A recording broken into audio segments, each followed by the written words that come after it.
I remember when I used to look at this picture, it would just make me cry and be so sad. And now, it's just a reminder. Hello, my name is Alejandra. Welcome to my channel where I talk and you listen, and we learn how to be better humans together. So, today's video is going to be about my miscarriage story. Biggest traumatic event of my life that changed me. I was living here at home with my parents. We're in this house actually. November 2018, I was 19 years old. I found out I was pregnant. I woke up one morning feeling super nauseous, and I ran to the bathroom and I threw up. And I remember looking at myself in the mirror, and I was as pale white as that wall behind me. I remember I was like, oh my gosh, like I'm probably pregnant. And I went to the store that morning. Keep in mind, it was literally like 5 in the morning, 6 in the morning. I was so early. I texted my cousin and I was like, dude, I'm pregnant. Like, I need to go make an appointment. She was like, go here. This is where I went when I found out. And I was like, okay. I made an appointment that morning, and they saw me like later that day around like 12. I went in and they did an ultrasound, and I was 6 weeks pregnant. I do have a box. Oh. Should I open it for the video? I'm a little nervous. Look at it. I've been open this box in like 2 years.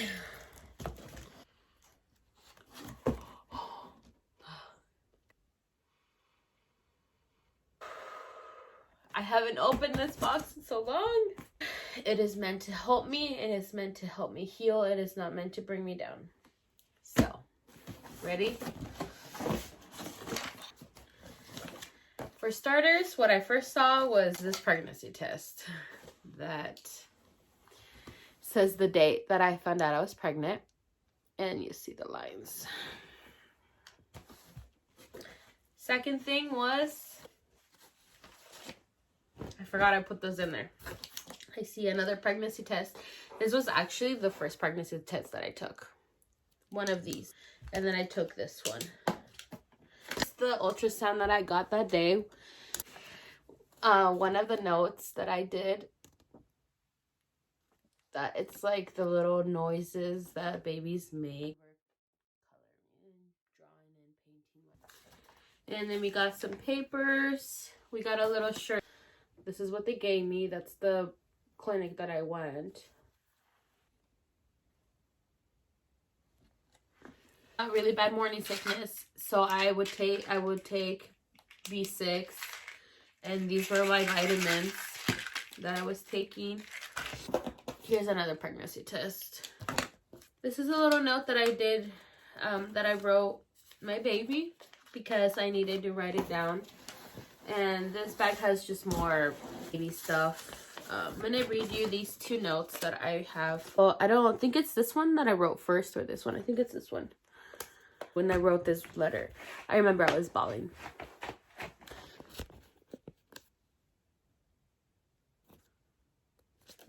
Just backwards. Oh, there you go. Okay, so the front says, Mommy is so sad that I was not able to see your face. Whew, am I going to be able to read this without crying? I don't know. Okay. Let me start again. Mommy is so sad that I was not able to see your sweet face. Mommy will never forget that love that I felt when I found out you were in my tummy. You are in a better place with Jesus, who will take care of you for me always and forever. One day, my love, I will meet you. When that day comes, I will give you the biggest hug and kisses. But for now, I know that Jesus is doing that. Mommy may be sad right now, but one day I will smile when I think of you. I love you, my angel in heaven. Love your mommy. And it's funny that the ending right here says that. Woo! It's not funny, obviously. But it's interesting that says that now. And now I decided to open it because that day that I had that moment just last week where I cried for my baby, it was like a liberating cry. It was like me releasing all of the energy, all of that toxic sadness that I had within me. And I told myself, and I told my baby, and I told this universe that this was the last time that I was going to cry that way for my baby, because every time that I wanted to think about my baby now was going to be a smile.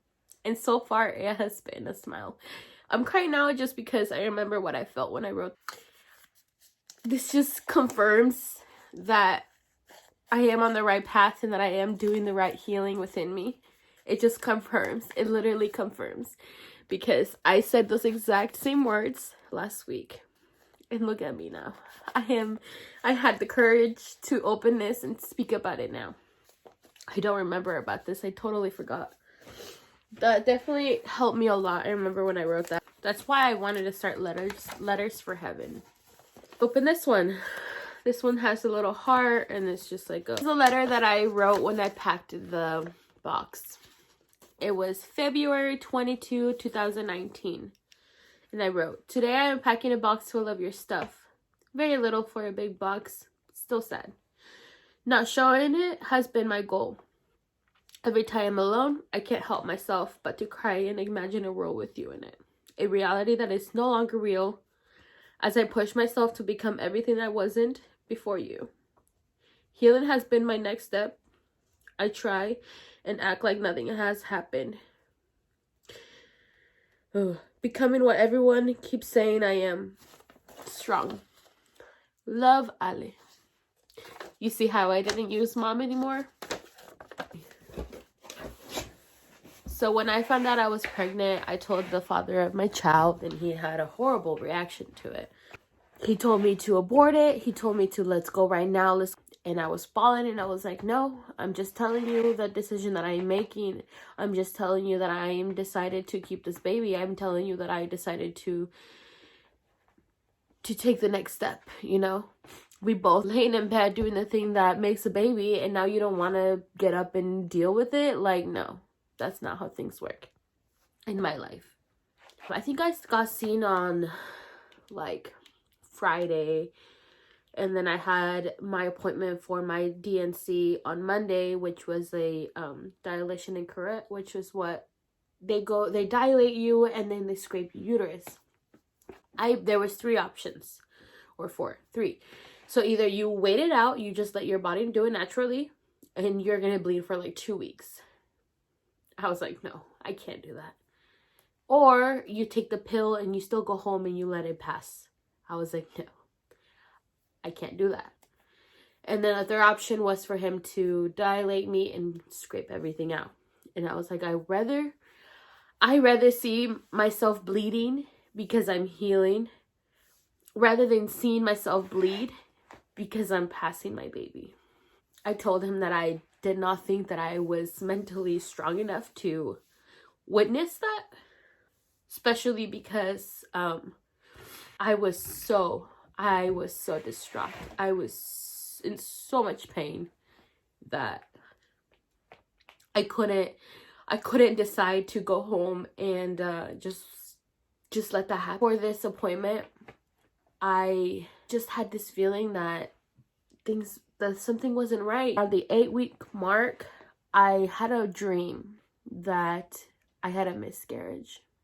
I grabbed my baby, and it was like the tiniest thing ever, and it looked like a little alien.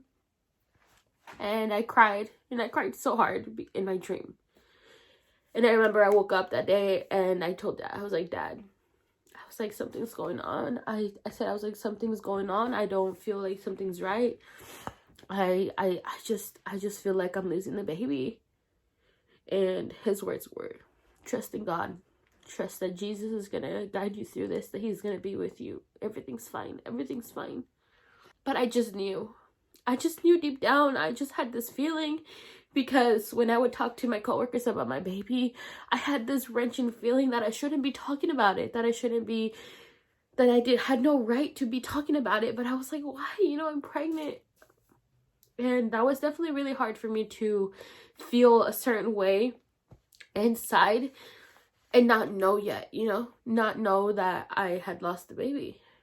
And I went like 4 weeks without really knowing.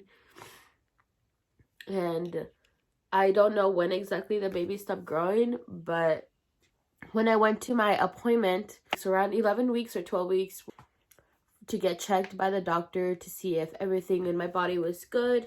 She tried to do an ultrasound on the top and she couldn't see anything. So that's when they sent me to did special like ultrasounds and stuff. And that's when she didn't see anything and she told me, you know, it didn't grow. And I remember I just bawled my eyes out. I got up from that table. I said, I'm never having children again. My best friend at the time and my sister were with me, and they all could do was just hug me, and my sister just called my mom that the baby was gone. And I remember I came home and I just hugged my mom and I was like, Mom, the baby's not here, the baby's gone. She was like, what's wrong? What happened? But what happened? And I was like, I don't know, it just didn't grow. The baby stopped growing. I don't know when. All she could say was, you know, just gotta trust that whatever happened for a reason. And I was like, I know, but like it hurt. It hurt so bad that I just didn't understand. I was preparing, my whole mindset, my whole world literally was me preparing for this child. I changed everything. Like, I changed all my bad habits for this child. I get up in the morning really early just so I could eat, because I was like, I want my baby to have everything that I could possibly give him or her. I wanted my baby to have everything, and I wanted to be the one to do it. And I went through a lot of emotions, from the father not wanting to be in its life to me questioning, like, what the hell am I gonna do? I worked in the kitchen when I found out I was pregnant. I couldn't smell anything. Everything made me throw up. I couldn't even eat anything. Orange juice made me throw up. Water made me throw up.